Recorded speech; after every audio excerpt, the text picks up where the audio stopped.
Sa nakaraang video ay natapos tayo kung saan ay napasabi ang binatang si Namgang Hyu na balang araw ay muli itong babalik sa kanilang Namgang clan matapos ng ginawa ng ating bida sa mga kasunduan na nagkukulong sa kanya. Sabi pa ni Jang Ki-rin sa kanya na kahit na mayroon itong pagkakautang ay hindi siya nito itatali sa mga kondisyon at mga dokumento, kaya naman ay maaari siyang magtrabaho bilang isang taga-silbi sa kanyang Storm Inn o di kaya ay sa ibang lugar niya naisin upang magawa niyang makapagbayad sa kanyang mga pagkakautang, at kung sakali man na maisipan siyang takasan nito nang hindi siya nagagawang bayaran ay hindi siya nito hahabulin pa para doon. Sa isip naman ng binata na kung ganun ay maaari na siyang makaalis ngayon na din pala mismo, kaya naman ay napapatanong siya na kung anong klaseng tao naman ang isang ito. Kaya naman ay sinagot nito si Jang Ki-rin at sinabi na magsisilbi ito para sa kanya. Sa nangyari ay natuwa naman ang ating bida sa naging desisyon ng binata, kaya naman ay agad nitong tinawag ang lahat ng mga kasamahan niya sa loob. Matapos ay inumpisahan niyang ipakilala si Kang Wunchan bilang ang kanilang tagapagluto, at ang mga taga-silbi na si Achael at Opal, at si Weian bilang ang kanilang manager at housekeeper sa kanilang inn. At siya naman ang innkeeper at ang kanyang pangalan ay Jang Ki-rin, matapos ay masaya nitong ipinakilala si Namgang Hyu bilang ang kanilang bagong taga-silbi. Dahil dito ay sinabi nito sa lahat na susunod ito sa kanilang lahat at magtatrabaho ng maayos. Sa isip nito ay napapasabi siya na simula ngayon ay uumpisahan niya ang kanyang pagbabago ng buhay sa Storm Inn kasama ang mga ito. Sa kabilang banda naman sa Asherwind Inn, ay napapasabi ang innkeeper nito na mukhang nag-uumpisa ng isaayos ang Storm Inn, kaya naman ay tinanong nito ang isa sa 3 Venom Assassin kung ano na ang nangyayari sa lugar na iyon. Sabi nito na sinimulan nilang ayusin ang buong gusali mula sa dati nitong pagkakasaayos, at sa tingin niya na nais nilang gawin ang lahat ng maaring gawin sa lugar na iyon. Sabi naman ng innkeeper na kung bakit naman nila gagawin ang pagbuo ng Storm Inn gamit ang mga nabubulok ng mga kahoy nito, kaya naman ay napapatanong siya na kung nais ba nilang magnegosyo gamit lamang ng mga iyon. Sabi pa nito na kung ang mga iyon ay hindi mula sa Clear Moon Pavilion at walang nais na magtayo ng pagnenegosyo, ay ang ibig sabihin lamang nito ay nais lamang nilang pigilan ang Asherwind Inn mula sa pag-abante nito. Kaya naman ay sinabi nito sa assassin na sigurado siya na inutusan niya ito na dakpin ang innkeeper ng Storm Inn, ngunit sinabi nito na bigla na lang na nagpakita doon si Cholwo at pinigilan sila. Agad naman na sumang-ayon ito sa sinabi ng innkeeper at sabi pa nito na ginawa nila ang lahat sa loob ng ilang mga taon upang maisabutahe ang Storm Inn, ngunit biglaan na lang na nagpakita ito sa lugar upang paalisan sila. Sa nangyari ay naiinis naman dito ang innkeeper at napapasabi na kung magagawa lamang nilang matalo ang mga ito ay wala nang magiging problema. Dahil ang Cholwo Gang ay sinasabi na isa sa 3 malalaking gang sa loob ng Golden Immortal Road. Kaya naman ay tinanong nito ang assassin na kung anong mangyayari kung sakaling makikipaglaban sila sa Cholwo Gang, agad naman na sumagot ang assassin na hindi sila matatalo dito. Sa nangyari ay masaya naman na nagtanong itong muli na kung gaano kataas ang porsyento na nakikita nito para sa kanila na manalo, napahinto naman ito ng ilang sandali. Matapos ay tinanong nito ang innkeeper na kung isasali din ba nila ang Janggeum sect sa tanong nito. Agad naman na sinang-ayunan ito ng innkeeper, sabi nito na kahit pa na may mga kakulangan ang mga iyon, ay ang Janggeum sect ay parte pa din naman ng kanilang pamilya sa Asherwind Inn. Kaya naman sabi ng assassin na kung isasali nila ang Janggeum sect, at maghahanap pa ng iba pang mga tagasunod at uupa ng mga palaboy, ay magiging malaki ang tsansa nilang manalo sa mga ito. Sa isip ng innkeeper ay ito ay ang kumpiyansa at kasagutan ang nais niyang marinig, at mukhang isang magandang desisyon ang ginawa niyang pakikipag-alyansa sa Venom sect, kaya naman ay agad niyang ibinigay ang 600 na pirasong silver niyang sa assassin at sinabi na siguraduhin ito na makakapaghanda siya gamit ang mga ito. Sabi naman dito ng assassin na bigyan lamang siya nito ng 1 buwan na palugit para magawa ito. Ngunit hindi naman siya sinang-ayunan ng innkeeper at sinabi na gawin niya ito sa loob lamang ng 20 araw, at dahil sa wala na din naman siyang magagawa ay sinang-ayunan na lang niya ito. Kaya naman dahil dito ay napasabi siya na matapos na maasikaso niya ang Cholwo Gang at ang Clear Moon Pavilion, ay kakailanganin niya ng mas madami pang awtoridad at kapangyarihan upang magawang masolusyonan ang mga problema na darating dahil sa gagawin niyang iyon, at sa tingin niya ay kailangan na niyang bisitahin ang kanyang kilalang branch official sa lalong madaling panahon. Matapos ay masaya itong napasabi na ang kanyang inn ay magiging isa ng first rate, at hindi lamang iyon dahil maging ang kanyang organisasyon ay magiging isang first rate na din kasama nito. Sa di kalayuan naman, ay naiinis ang isa nitong tagasunod dahil sa ang turing lamang sa kanila ng innkeeper na ito ay mga palaboy. Sabi pa nito na ang mga palaboy na tinutukoy niya ay makikipaglaban lamang depende sa kung gaano kalaki ang ibabayad nito sa kanila. Ngunit nakakasigurado siya na agad din silang tatakbo kapag nakita nila na ang labanan ay hindi napapabor sa kanila, at dagdag pa nito na kapag nag-ipon sila ng napakaraming mga mandirigma ay makukuha nila ang atensyon ng gobyerno, at dahil doon ay ang mga bagay ay babalik sa kanya. Kaya naman ay napasabi na lang ito na siya na innkeeper ay nagawa ng maloko ng mga ito. Dahil sa totoo lamang ay ang Free Venom Assassin na ito ay hindi makikipagpatayan kay Jiang Qirin kapag dumating na ang araw na iyon. Hindi nito alam ang kanilang mga iniisip, ngunit hindi dinais ng mga ito na sumiklab ang digmaan sa pagitan ng mga inn sa Golden Immortal Road, kaya naman ay maghintay lamang ang matabang innkeeper na si Bang Taepang, dahil sa ibabalik nito sa kanya ang kahihiyan na ibinigay nito sa kanya at sa kanilang Janjium sect. Sa lugar naman ng Storm Inn ay masaya naman na pinagmamasdan ni Jiang Qirin at ni Weiyan ang pagiging abala ng lahat, sabi nito na hindi niya inakala na makakapagpatakbo pa sila kahit pa isinasagawa pa lamang ang kanilang inn, ngunit ang lugar na ito ay naging matao dahil sa presensya ng mga karpintero ng Lim Clan Village at ng mga pamilya ng mga ito. Tinanong naman siya ng ating bida na kung ilang mangkok na ba ang kanilang naibebenta ngayon. Sabi naman nito na halos naka-6 na po na sila kanina at kung isasama ang sa ngayon ay aabot ito ng halos 120 mga mangkok, dahil ang bawat isa sa mga ito ay umorder ng di bababa sa 2 mangkok. Sabi pa nito na noong kasagsagan ng hapunan ay nakakatanggap din sila ng order na gaya ng 5 pesos pork bukod pa sa mga noodles. Kaya naman sabi nito na kung magpapatuloy ang ganito ay maari silang kumita ng 8,000 piraso ng copper coin o hindi kaya ay 9,000. Sabi naman ni Jiang Qirin na kung ang isang mangkok ng noodles ay nagkakahalaga ng 10 pirasong copper coin, ay kapag kumita sila ng 8,000 ay ibig sabihin lamang nito ay 800 pirasong mga mangkok ng noodles ang kanilang naibenta.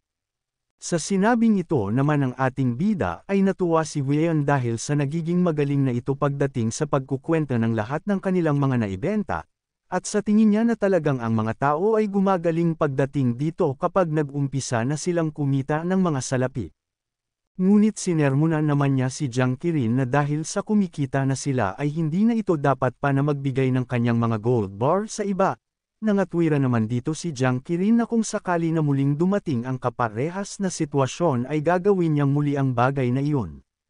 Sa nangyari ay nagalit naman ang babae at sinabihan ang ating bida na kung sakaling muling dumating ang sitwasyon na iyon ay kalkulahin muna niya kung ilang mangkok ng noodles ay kanilang mabibili sa halaga ng kanyang ipapamigay.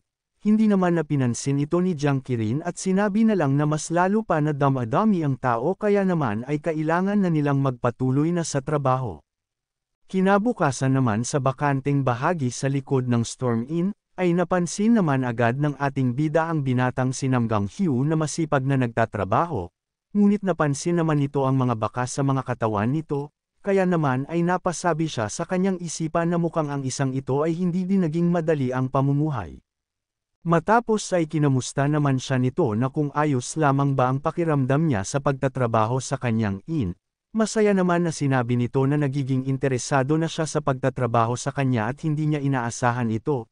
Sabi pa nito na kumpara sa paggawa ng mga trabaho na kinakailangan ng matinding pag-iisip ay nakikita niya ang kanyang sarili na nababagay sa paggawa ng mga gawaing may kaugnay sa pisikal na lakas. Sa sinabing ito naman ng binata ay napanatag na si Jiang Qirin sa mga naiisip nito sa kanya. Kaya naman ay sinabi nito na tanggapin niya ang ibibigay nito sa kanya. Sa nangyari ay nagtataka naman itong napapatanong na kung para saan naman ang ibinigay niyang ito sa kanya. Sinagot naman siya ni Jiang Qirin na tinanong niya si Wun Chan na kung magkano ba dapat ang makukuha ng isang tagasilbi kung ito ay magtatrabaho. at sinabihan siya nito na halos 2 pirasong silver niyang kada buwan, kaya naman ay bibigyan siya nito ng 3 pirasong silver niyang, dahil ang lahat ng miyembro ng kanyang pamilya ay tumatanggap ng mas mataas sa kung ano ang dapat nilang matanggap kapalit ng kanilang serbisyo. Sabi naman ng binata na hindi nito matatanggap ang salapi na kanyang ibinibigay sa kanya dahil sa gumamit ito ng malaking halaga ng salapi upang bilhin at mailigtas siya, kaya naman ay wala siyang karapatan na tumanggap ng mga kabayaran sa kanyang ginagawa. Sinabihan naman siya ni Jiang Qirin na kahit pa ganun ang sitwasyon ay bibigyan pa din siya nito bilang kapalit ng magandang serbisyo na ibinibigay niya sa kanilang kaya naman ay nararapat lamang na matanggap din nito ang tamang kabayaran para doon.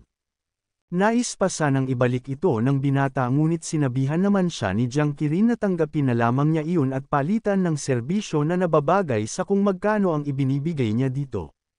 Nang bigla naman na may bamulong sa kanyang demonyo at sinasabihan siya na itayan niya ang lahat ng iyon dahil sa nakakasigurado siya na ngayon ang kanyang maswerteng araw, at bukod pa doon ay siya ay ang isa sa Honsang's 8 gambling god, ngunit hindi naman niya sinunod ito.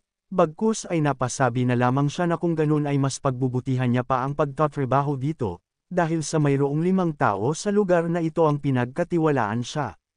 Sa isip naman ng ating bida na bilang ang kanilang innkeeper ay kailangan niyang protektahan ang buhay ng mga ito, nang bigla naman itong nakita si Weian sa loob, kaya naman ay naalala nito ang sinabi sa kanya ng babae, na ang mga bandido na kumuha ng kanyang pera ay nagpadala sa kanya ng liham at sinasabi na ibabalik nila ang kanyang mga magulang sa loob ng 10 araw, ngunit sabi nito na 10 araw na ang nakakalipas mula nang dumating ang liham na iyon sa kanya. Nang bigla naman itong umalis at napasabi na sa tingin niya na ang sinabi noon sa kanya ng babae na nasa isang lugar ito sa eastern side ng Hangzhou matatagpuan, at ang magawang maibalik ang kanyang mga magulang ay ang bagay na dapat din niyang gawin, at kahit pa ang ibig sabihin nito ay magagawa niyang gamitin muli ang kanyang sandata upang pumaslang.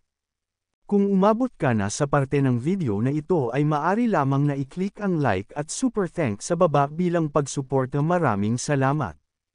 Sa kabilang banda naman sa Azure Wind Inn, ay may nakipagkita sa innkeeper nito na si Bang Taepong. Sabi ng isa na nais niya munang ipakilala sila sa isa't isa. Sabi nito na siya ay ang taong nasa kanyang harapan ay ang general na si Won Ho. Siya ay ang matandang anak ng respetadong martial arts clan, ang Luyang Won clan. Sabi pa ng Hanzhou branch magistrate na si Monpyo na halos na kumpirma na nila na siya na ang magiging susunod na Great General of the North. Sa isip naman ng innkeeper na si Bang Taepong na iilan lamang sa loob ng imperial family ang may kakayahang mamahala at mag-utos sa halos 100,000 mga hukbo. Kaya naman ay masayang sinabi nito na hindi niya alam na isa palang tanyag na tao ang nasa kanyang harapan ngayon, kaya naman ay nagpakilala ito at sinabi na siya ay ang may-ari ng Azure Wind Inn, at siya ay si innkeeper Bang Taepong. Sabi naman nito na nagpapasalamat siya sa mga papuri nito sa kanya, ngunit sabi niya na ang taong nagawang maitaboy ang mga puwersa ng mga Mongol ay iba, kaya naman ay hindi siya nararapat sa mga papuri na iyon. Sabi naman ng magistrate na alam naman nila ang mga nagawa ng mga ito lalong-lalo na ang mga kawal ng general na si Gong Sun. Nang bigla naman siyang napasabi na kung bakit ganito siya ngayon ay dahil sa squad leader ng Crimson Dragon Squad, at dahil sa nang mamatay ang general na si Gong Sun sa digmaan, ay hindi nito ginusto ang umakyat ng posisyon bilang isang general. Sa nangyari ay bigla naman itong napatayo at nagalit, sabi nito na kung iniisip ba niya na hindi niya magagawang makuha ang posisyon na iyon dahil sa ang kanyang makakalaban para sa posisyon sa pagiging Great General, ay ang Crimson Demon of the Northern War, ang Crimson Dragon Cavalry Squad Leader. Sa nangyari ay hindi naman ito sinang-ayunan ng magistrate at sinabi na dahil sa nabanggit naman niya ang bagay na iyon, ay hindi na nito pa kailangan na mag-alala dahil sa ang taong iyon ay nagretiro na at matagal nang wala sa serbisyo sa militar ng palasyo. Sa nangyari ay nakahinga naman ito ng maayos sa pagkakarinig sa bagay na iyon. Sa nangyari ay napasabi naman ng innkeeper na hindi nito alam ang buong detalye ngunit mukhang may hindi ito nais sa taong tinutukoy nito na squad leader ng Crimson Dragon Cavalry Squad, kaya naman ay hiniling nito na kung maaari ay ikwento nito ang patungkol sa tinutukoy niya. Sabi naman nito na ang tinutukoy niya ay ang Crimson Demon, siya ay naglilingkod sa ilalim ng namayapang si General Gong Sun, at nagawang maubos ang susunod na kable kasama ng 300,000 nitong mga kawal, ang totoong bayani, at ang taong iyon din ay totoong halimaw. Kaya naman ay nagagalit itong sinabi na ang taong iyon ay hindi dapat makalapit sa kanilang emperor anuman ang mangyari, at kumuha ng kahit na anong pakikipagkita na may kaugnayan sa militar. Sa Storm Inn naman ay bago sumapit ang gabi, ay napapatanong naman si Nam Gong-hyo na kung nasaan naman kaya nagtungo ang kanilang innkeeper. Nang napansin naman siya ni Wien kaya naman ay tinanong siya nito na mukhang may kung ano itong hinahanap. Sumagot naman siya at sinabi na hinahanap niya si Jiang Qirin ngunit hindi niya makita ito sa kahit na saan. Sa nangyari ay napasabi naman ang babae na maging siya ay hinahanap din ito. Sabi pa nito na madalas ay nagsasabi ito sa kanila kung sakaling may pupuntahan man siya ngunit ngayon ay hindi, kaya naman ay napapatanong siya na kung saan naman kaya ito nagtungo. Sa lugar naman ng Asherwind Inn ay nadidismaya naman ang magistrate dahil sa agarang pag-alis ng general sa kanila. Sabi pa nito na siya pa ang nagsagawa ng kanilang pagpupulong ngunit di niya inaasahan na gagawin ng general ito sa kanila at para lamang silang nagsayang ng oras dito. Nang nagsalita naman ang innkeeper at sinabi nito na mayroon siyang nais na sabihin sa kanya at sa tingin niya na matutuwa ito sa kanyang mga sasabihin, kaya naman ay tinanong niya ito na kung ano sa tingin nito ang paggawa ng isang negosyo na kung saan ay maaari siyang kumita ng libo-libong mga piraso ng silver niyang kada buwan. Sa nangyari ay napasabi naman ang magistrate na mukhang maganda nga ito sa kanyang pandinig, kaya naman ay sinabi nito na ipaliwanag niya ang patungkol doon. Masaya naman nitong sinabi na alam naman nito ang kanyang paghahangad ng pagiging isa ng lahat sa Gold Deity Road sa ilalim ng pangalan ng kanilang Asherwind Inn, matapos ay ipinaliwanag nito ang lahat ng kanyang mga plano sa magistrate. Kaya naman makalipas ng ilang sandali ay napasabi ito na tama siya na kapag ang Asherwind Inn at hindi ang Clearmoon Pavilion ang masusunod sa lahat, ay sa tingin niya na mayroon siyang kahit na papaanong magagawa. Nang bigla naman na inilabas nito ang isang kahon na naglalaman ng 600 silver niyang, sa nangyari ay napatanong naman ang magistrate na kung bakit nito ibinibigay ang bagay na iyon sa kanya. Sabi naman nito na sa tingin niya ay maganda ang itsura ng kahon kaya naman ay nais niyang ibigay ito sa kanya. Sabi pa nito na kapag nagawa na nitong mahawakan ang Storm Inn at makapag-umpisa ng negosyo doon, ay aasahan nito na makakatanggap pa siya ng kagaya nito kada buwan. Matapos na tignan at mag-isip ng magistrate, ay masaya nitong sinabi na makakaasa ito na may gagawin siya sa bagay na iyon, dahil sa tutulungan niya itong makausap ang hurado na nakatala sa Gold Deity Road sa lalong madaling panahon, dahil dito ay masaya naman na nagpasalamat sa kanya ang innkeeper na si Bang Taepang.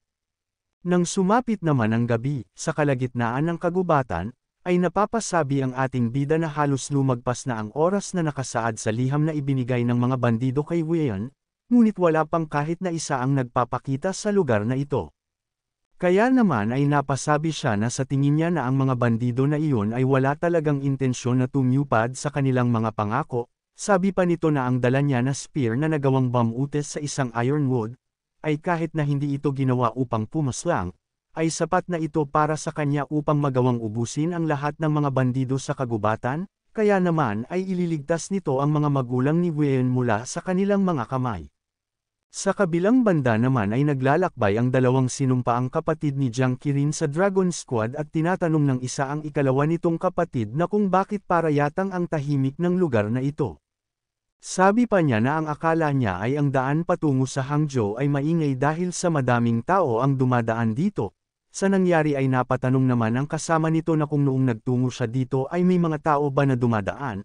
Agad naman na sumang-ayon dito si Django at sinabi na ito ay dahil sa ginagamit ng Hangzhou ang ruta na ito sa pakikipagnegosyo sa Nanjing. Sa nangyari ay napasabi naman ang kasama nito na kung ganito lagi ang nangyayari dito ay ang mga merchant ay maaaring mamatay sa gutom. At mukhang mayroong kakaibangang nangyayari dito, kaya naman ay agad nitong sinabi kay Jingo na huwag nitong ipagwawalang bahala ang kahit na maliit na detalye dahil sa ito ay ang pangunahing batas sa loob ng digmaan, dahil ang maliit na detalye na iyon na ipagsasawalang bahala niya ay maaring buhay nila ang maging kapalit, at magawang mailagay sa panganib ang kanilang mga kasamahan. Nang bigla naman siyang may naramdaman at sinabi nito na mula sa direksyon sa Timog Silangan ay may mga taong nagmamasid sa kanila, at base sa hindi pagtatago ng kanilang mga presensya, ay sa tingin niya na hindi mahirap ligpitan ang mga ito.